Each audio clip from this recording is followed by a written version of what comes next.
अरे तेरी मंद मंद मुस्कनिया पे बलिहार राघव जी, बलिहार राघव जी।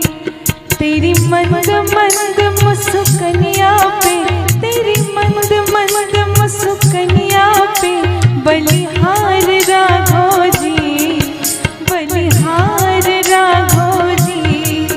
तेरी मंद मंद मुस्कनिया पे, तेरी मंद मंद मुस्कनिया पे बलिहार राघव जी, बलिहार राघव जी।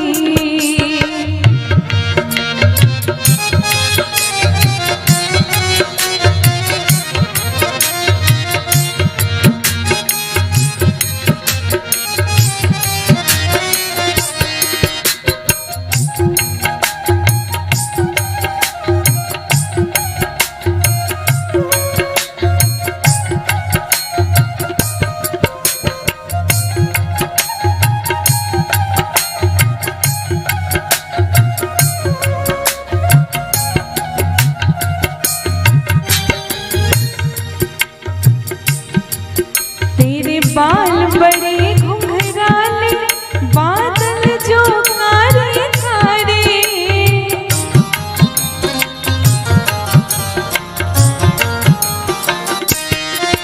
तेरे बाल बड़े घुंघराले, बादल जो कारे कारे। तेरे बाल बड़े घुंघराले, बादल जो कारे कारे। तेरे पाँव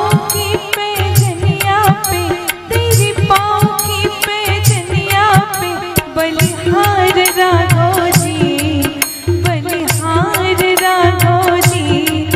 तेरी मंद मंद मुस्कनिया पे, तेरी मंद मंद मुस्कनिया पे बलिहार राघव जी, बलिहार राघव जी।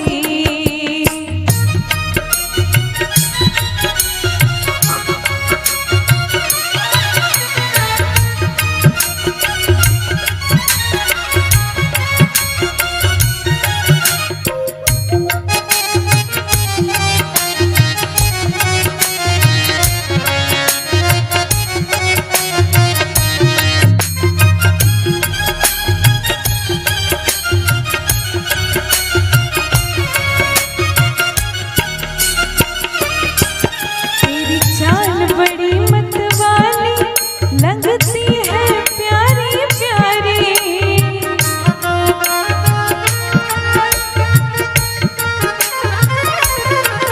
तेरी चाल बड़ी मतवाली लगती है प्यारी प्यारी। तेरी पायल की झनकार पे, तेरी पायल की झनकार पे बलिहार राघव जी, बलिहार राघव जी। तेरी मंद मंद मुस्कनिया पे, तेरी मंद मंद मुस्कनिया पे बलिहार राघव जी, बलिहार राघव जी।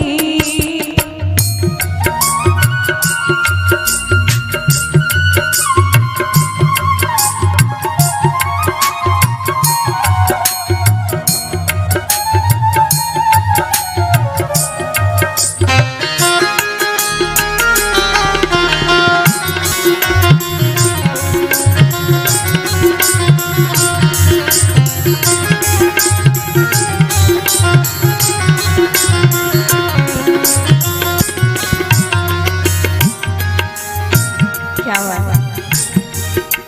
अभी दूसरे चरण प्राण प्रतिष्ठा अभी हुई है राम मंदिर अयोध्या में।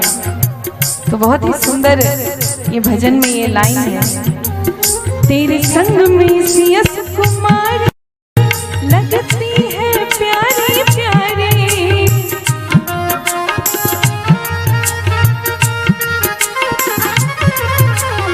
तेरे संग में सियस कुमार लगती है प्यारी प्यारी।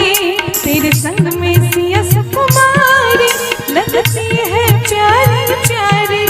इस युगल जोड़ी पर जाऊं मैं, इस युगल जोड़ी पर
तेरे नैन बड़े कजरारे लगते हैं प्यारे प्यारे।